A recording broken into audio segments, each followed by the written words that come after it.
Étienne de la Boétie, la Besie 1, parfois la Boitie 2,3, est un écrivain humaniste, un poète et un juriste français né le 1er novembre 1530 à Sarlat, ville du sud-est du Périgord, et mort le 18 août 1563 à Germignan, dans la commune du Taillan-en-Médoc, près de Bordeaux. La Boétie est célèbre pour son discours de la servitude volontaire. À partir de 1558, il est l'ami intime de Montaigne, qui lui rend un hommage posthume dans ses essais 4. La Boétie est mort jeune, à l'âge de 32 ans, Montaigne a vécu jusqu'à 59 ans. Biographie. Maison de la Boétie à Sarlat. Fils d'Antoine de la Boétie, un lieutenant particulier du sénéchal du Périgord, Étienne de la Boétie grandit dans une famille de magistrats, un milieu éclairé dont l'entourage est principalement composé de bourgeois cultivés. Peu d'informations sont connues sur l'enfance de la Boétie. Il étudie au collège de Guyenne.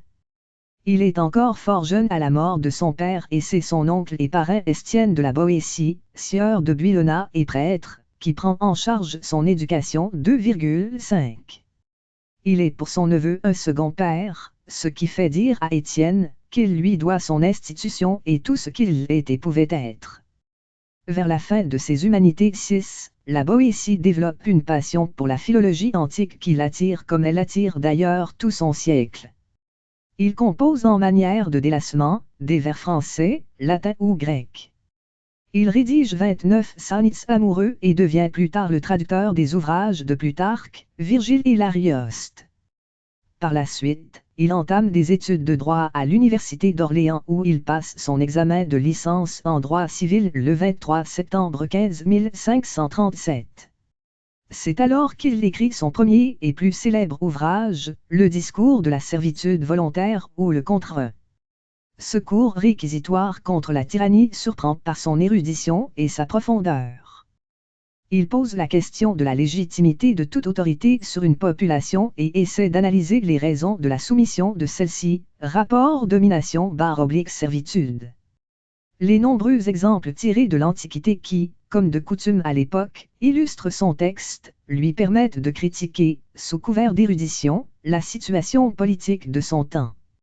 Son manuscrit est publié en 1576, mais Montaigne a connaissance du manuscrit et cherche à en connaître l'auteur, dès qu'il exerce des fonctions au Parlement de Bordeaux. De sa rencontre avec la Boétie naît une amitié virile, qui va durer jusqu'à la mort de ce dernier. La Boétie se lie également d'amitié avec Lambert d'Anneau VIII, auquel il soumet sans doute les premières esquisses de contre-un, Jean-Antoine de Baïf, qui lui découvre les motifs secrets des conjurés de la Pléiade, et Jean Dorat II. La Boétie obtient sa licence de droit le 23 septembre 1553 et, grâce à sa réputation acquise au cours de ses études, est élevé à l'office de conseiller en la cour par lettre patente d'Henri II le 13 octobre 1553. Le 17 mai 1554, il est admis en qualité de conseiller au Parlement de Bordeaux, 2 ans avant l'âge légal. À partir de 1560, la Boétie est chargée par Michel de l'Hospital d'intervenir dans diverses négociations pour parvenir à la paix dans les guerres de religion opposant catholiques et protestants. Entre-temps, la Boétie se marie avec Marguerite de Carles, fille du président du Parlement de Bordeaux Pierre de Carles, sœur de l'évêque de Riez Lancelot de Carles et veuve de Jean d'Arsac V. Le 8 août 15635, un mal terrible terrasse la Boétie, c'est un flux de ventre avec des tranchées, il s'agit sans doute de la tuberculose très fréquente à l'époque. La Boétie tente alors de regagner le Médoc, où sont situées les terres de son épouse, pour se reposer neuf. Il espère que l'air pur des champs hâte son rétablissement, mais son état s'aggrave rapidement et il doit s'arrêter en route, au Taillan-en-Médoc, chez Richard de Lestonac, son collègue au Parlement et beau-frère de Montaigne. Se rendant compte de la gravité de son état, la Boétie dicte son testament le 14 août 2010 et attend l'issue de la lutte avec courage et philosophie jusqu'à sa dernière heure où il veut mourir en religion 11. Dans une lettre adressée à son père 12, Montaigne décrit les particularités de cette maladie et de la fin de son ami. Il se met à calculer et termine sa lettre en des termes émouvants. Le 18 du mois d'août de l'an 1563, Étienne de la Boétie expire. Il n'est âgé que de 32 ans 9 mois 17 jours. C'est à l'intention de son ami que Montaigne écrit le fameux chapitre sur l'amitié dans ses essais. Il y livre un témoignage poignant de leur amitié au chapitre 28 du livre 1. Il présente la Boétie comme un sage stoïcien capable de supporter avec équanimité sa mort. Après avoir longuement développé la question sur l'amitié qui le liait à la Boétie, il finit par écrire « Au demeurant, ce que nous appelons ordinairement amis et amitié, ce ne sont qu'acquaintances et familiarités nouées par quelque occasion ou commodité, par le moyen de laquelle nos âmes s'entretiennent. En l'amitié dont je parle, elles se mêlent et se confondent l'une en l'autre, d'un mélange si universel, qu'elles effacent, et ne retrouvent plus la couture qui les a jointes. Si on me presse de dire pourquoi je l'aimais, je sens que cela ne se peut exprimer qu'en répondant, parce que c'était lui, parce que c'était moi 13. Discours de la servitude volontaire. Discours de la servitude volontaire. Article détaillé, discours de la servitude volontaire. Lorsqu'il écrit ce texte, vers 1548, Étienne de la Boétie est un étudiant en droit de 18 ans, à l'université d'Orléans, qui se prépare à une carrière dans la magistrature. Sans doute marqué par la brutalité de la répression d'une révolte antifiscale en Guyenne en 1548, il traduit le désarroi de l'élite cultivée devant la réalité de l'absolutisme. Le discours de la servitude volontaire constitue une remise en cause de la légitimité des gouvernants, que la Boétie appelle « maître » ou « tyran ». Quelle que soit la manière dont un tyran s'est hissé au pouvoir, élection, violence, succession, ce n'est jamais son bon gouvernement qui explique sa domination et le fait que celle-ci perdure. Pour la Boétie, les gouvernants ont plutôt tendance à se distinguer par leur impéritie. Plus que la peur de la sanction, c'est d'abord l'habitude qu'a le peuple de la servitude qui explique que la domination du maître perdure. Ensuite viennent la religion et les superstitions. Mais ces deux moyens ne permettent de dominer que les ignorants. Vient le secret de toute domination, faire participer les dominés à leur domination. Ainsi, le tyran jette des miettes aux courtisans.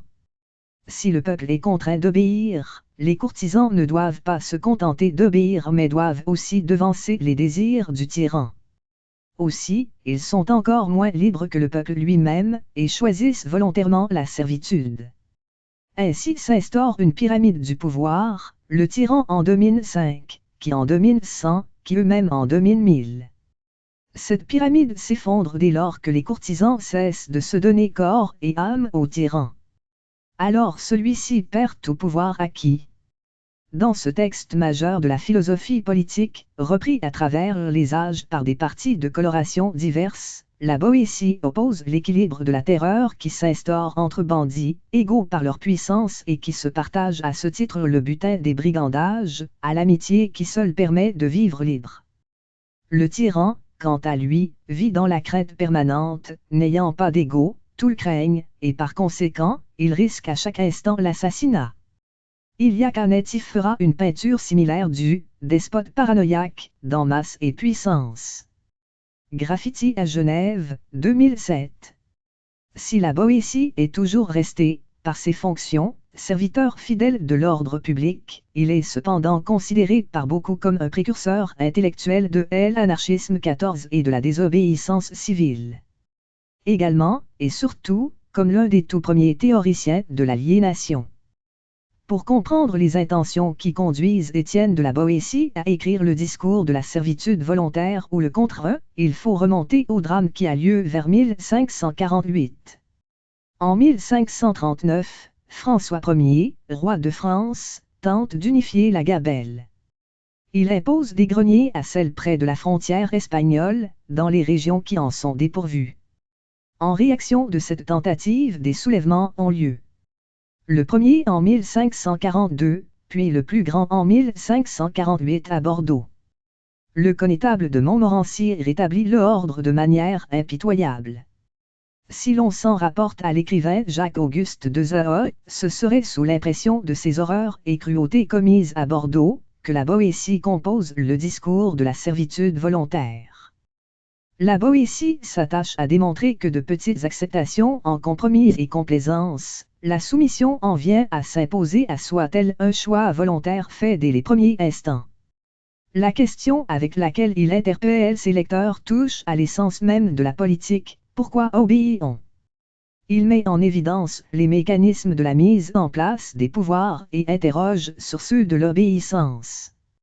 Il en vient à observer qu'un homme ne peut asservir un peuple si ce peuple ne s'asservit pas d'abord lui-même par une imbrication pyramidale. Bien que la violence soit son moyen spécifique, elle seule ne suffit pas à définir l'État. C'est à cause de la légitimité que la société lui accorde que les crimes sont commis. Il suffirait à l'homme de ne plus vouloir servir pour devenir libre, soyez résolu à ne plus servir, et vous voilà libre. À cet égard, la Boétie tente de comprendre pour quelle raison l'homme a perdu le désir de retrouver sa liberté.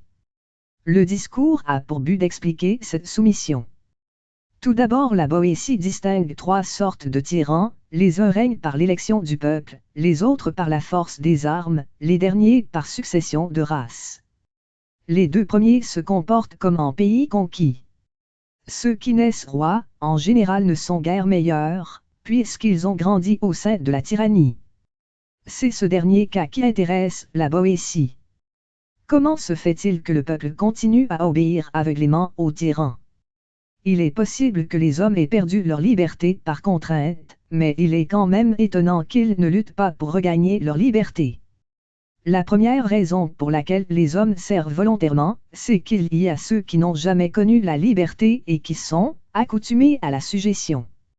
La Boétie décrit dans son discours, les hommes nés sous le joug, puis nourris et élevés dans la servitude, sans regarder plus avant, se contentent de vivre comme ils sont nés et ne pensent point avoir d'autres biens ni d'autres droits que ceux qu'ils ont trouvés, ils prennent pour leur état de nature l'état de leur naissance. La seconde raison, c'est que sous les tyrans les gens deviennent lâches et efféminés. Les gens soumis n'ont ni ardeur ni pugnacité au combat. Ils ne combattent plus pour une cause, mais par obligation. Cette envie de gagner leur est enlevée. Les tyrans essaient de stimuler cette pusillanimité et maintiennent les hommes stupides en leur donnant du pain et des jeux. La dernière raison est sans doute la plus importante, car elle nous dévoile le ressort et le secret de la domination, le soutien et fondement de toute tyrannie. Le tyran est soutenu par quelques hommes fidèles qui lui soumettent tout le pays. Ces hommes sont appelés par le tyran pour être les complices de ses cruautés, ou se sont justement rapprochés du tyran afin de pouvoir le manipuler. Ces fidèles ont à leur tour des hommes qui leur sont obéissants. Ces derniers ont à leur dépendance d'autres hommes qu'ils élèvent en dignité. À ces derniers est donné le gouvernement des provinces, ou le maniement des deniers. Ce maniement est attribué à ces hommes, afin de les tenir par leur avidité ou par leur cruauté, afin qu'ils les exercent à point nommé et fassent d'ailleurs tant de mal qu'ils ne puissent se maintenir que sous leur ombre, qu'ils ne puissent s'exempter des lois et des peines que grâce à leur protection. Tout le monde est considéré comme tyran. Ceux qui sont en bas de la pyramide, les fermiers et les ouvriers, sont dans un certain sens libres, ils exécutent les ordres de leurs supérieurs et font du reste de leur temps libre ce qui leur plaît.